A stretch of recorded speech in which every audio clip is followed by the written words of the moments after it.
Assalamualaikum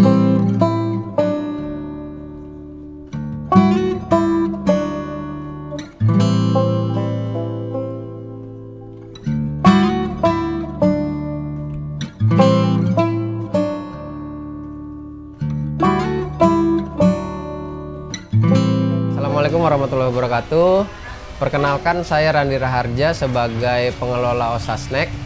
Domisili ada di Bogor Utara, di komplek KPP IPB Baranang Siang 4 Blok B nomor 51. Usaha ini berdiri semenjak tahun 2003, didirikan oleh almarhum Bapak Okto Riza Basir dan Ibu Insinyur Dewi Mulyati. Terus perjalanannya Osa Snack ini sebenarnya dari usaha coba-coba. Usaha coba-coba ini dimulai dari ibu ikut kegiatan arisan, komunitas-komunitas. Produknya ada di keju goreng ulir original. Sebenarnya kita ada 6 varian produk. Ada keju goreng ulir original, keju goreng ulir pedas, keju goreng stick, berambang keju original, berambang keju pedas, dan keripik kentang balado. Saya masuk di Osa Snack untuk melanjutkan usaha orang tua ini di 2019 ya. Kebetulan background saya hampir 10 tahun itu di F&B, di perusahaan cepat saji, di McDonald 8 tahun, terus di Burger King 2 tahun, sempat masuk ke usaha rintisan juga F&B di kebab, kabubs, terus di mie gacoan terakhir. Lalu di 2019 itu sambil jalan ya ngebantu usaha orang tua ini sampai akhirnya sampai sekarang 2023. Kebetulan kan Bapak almarhum di 2021 Bapak meninggal dunia itu.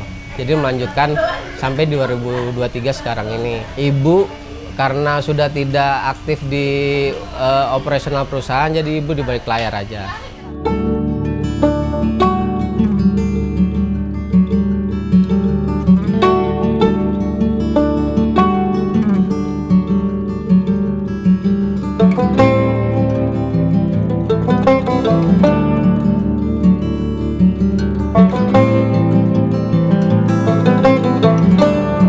Ada kerugian hampir 200 juta ini karena kita kerjasama dengan salah satu retail besar.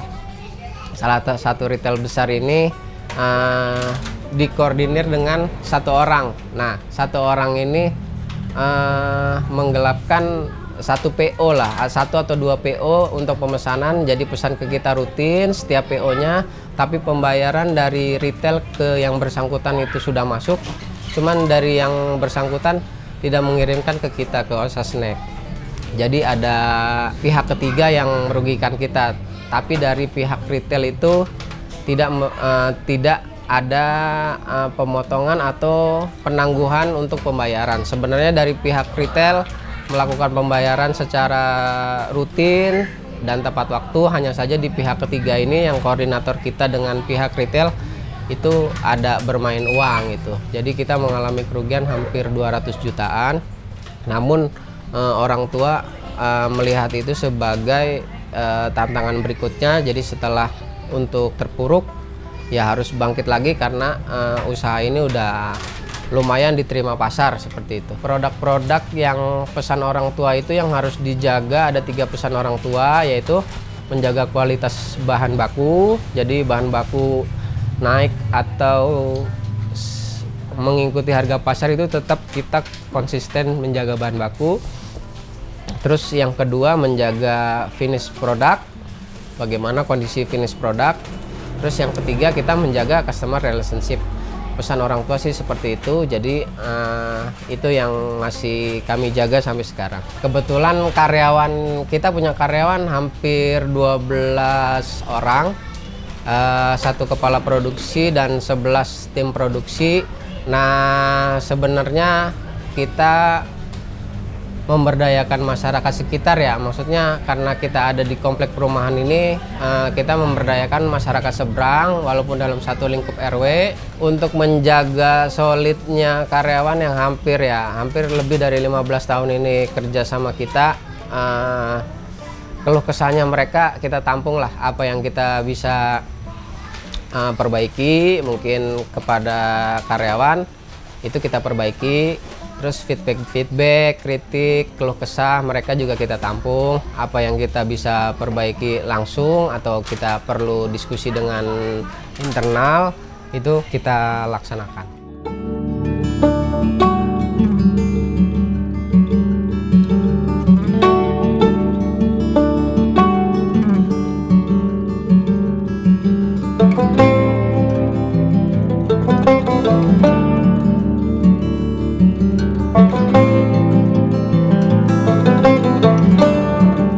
Keunggulan OSA Snack, kita mengedepankan masalah kualitas bahan baku.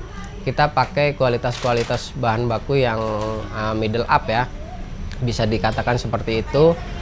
Kenapa masih eksis sampai sekarang? Karena pure kita pakai kejunya itu untuk produk keju semua, berambang, keju goreng itu pakai keju craft cheddar. Itu parutan keju craft cheddar dicampur ke dalam adonan tepung yang punya kualitas cukup bagus juga dan cukup lama dipercaya gitu di kalangan masyarakat pembuat produksi masakan olahan. Itu brandnya itu cukup terkenal juga. Nah, kita menjaga di situ. Untuk minyak juga memang produk-produk kita tuh agak rewel juga, agak manja gitu ibarat kata. Jadi kualitas minyak goreng juga masih tetap kita pakai yang middle up itu kualitasnya. Per hari OSA Snack bisa memproduksi hampir 100 kilo ya satu hari itu. Untuk sekarang 100 kilo. Nah, itu bisa dicapai dalam satu hari. Itu berbagai produk dengan SDM yang ada itu bisa kita maksimalkan.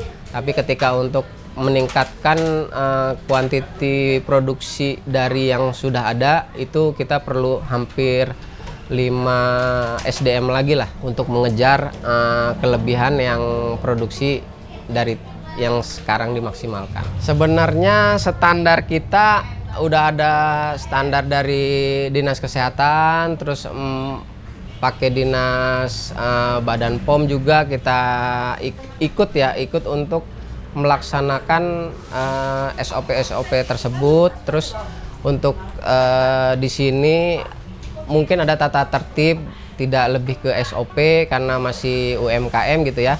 Jadi tata tertib untuk menjaga standar kebersihan, higienitas itu kita jaga juga ya, seperti sebelum bekerja itu cuci tangan terlebih dahulu, setiap 4 jam sekali itu harus mencuci tangan gitu kan, untuk menjaga area produksinya juga harus dijaga. Nah, memakai sarung tangan itu salah satu juga masukan untuk menjaga higienitas produk ya, walaupun sudah cuci tangan tapi juga bisa ditambah dengan sarung tangan seperti itu.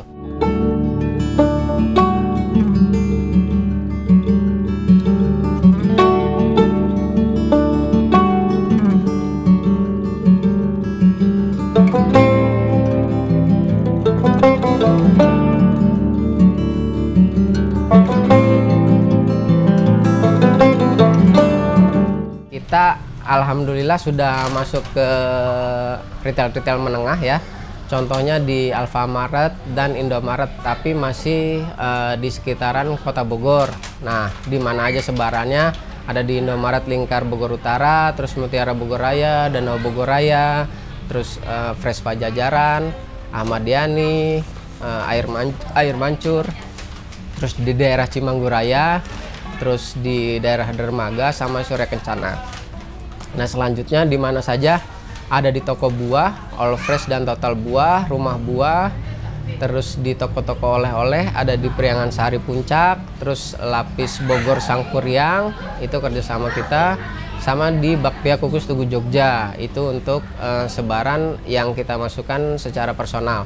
Tapi kalau untuk distributor yang sekarang menjalani mitra ini udah hampir 10 tahun, ada di Meruya, ada di Jakarta Pusat, sama di Karawaci, lebih ke sana.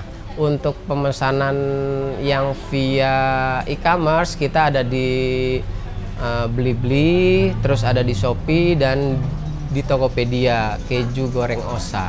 Kalau yang untuk mau jadi reseller atau distributor dengan harga yang bisa kita komunikasikan, sebenarnya cukup komunikasi saja ke kita di 0856 975 99248 dengan Randi Raharja.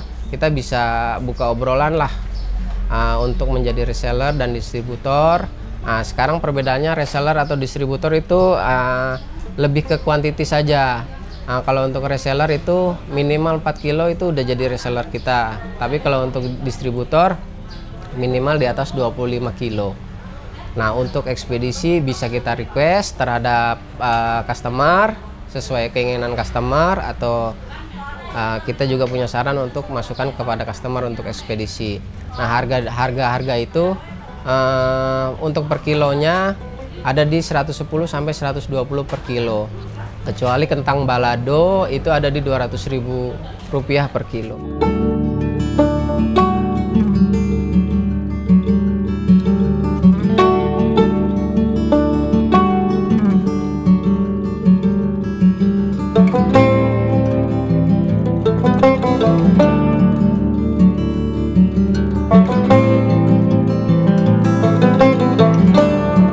Sebenarnya kalau dilihat sekarang trennya di penjualan online agak menurun tajam ya.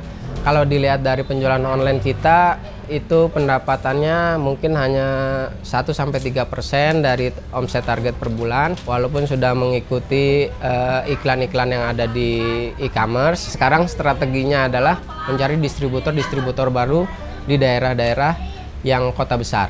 Bisa menjangkau ke daerah-daerah yang kota kecil, mungkin di Jawa Tengah ada di Solo atau di Yogyakarta, itu bisa menjangkau ke daerah Semarang, Pati, Jepara, Kudus. Untuk di Surabaya misalnya di kota-kota besar bisa menjangkau ke daerah Malang, Pacitan atau ke Banyuwangi seperti itu, dan di Pulau Bali ke Gianyar, Nusa Dua, seperti itulah. Kalau untuk di Pulau Sumatera mungkin ada di Riau atau enggak di Medan, bisa menjangkau ke Banda Aceh atau ke bawahnya seperti itu. Nah ya, strateginya kita lagi sedang mencari peluang-peluang distributor seperti itu untuk meningkatkan kapasitas produksi kita. Lebih ke sana sih strateginya.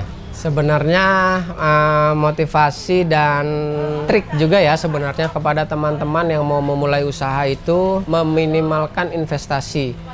Jadi jangan sampai kita keluar investasi berlebih di awal untuk penyediaan produk-produk utilitasnya itu, tapi kita tidak mengetahui market-market mana saja yang mau kita sebar dengan produk-produk yang akan kita jual.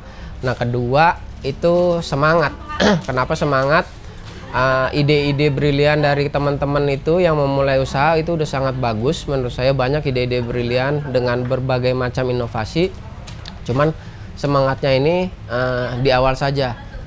Ketika ada keraguan itu penjualan menurun, itu semangat juga kendur. Itu jangan sampai kendur itu semangatnya. Walaupun penjualan itu kadang naik turun sesuai tren pasar, itu sudah sangat umum ya. Itu salah satu saran juga. Terus ketiga, yakin aja. Selama kita niat baik, terus menjaga kualitas bahan kita baik, rezeki itu pasti mengalir tanpa diduga-duga. Nah, itu jadi meminimalkan investasi, menjaga semangat, dan yakin itu pasti akan berjalan lah.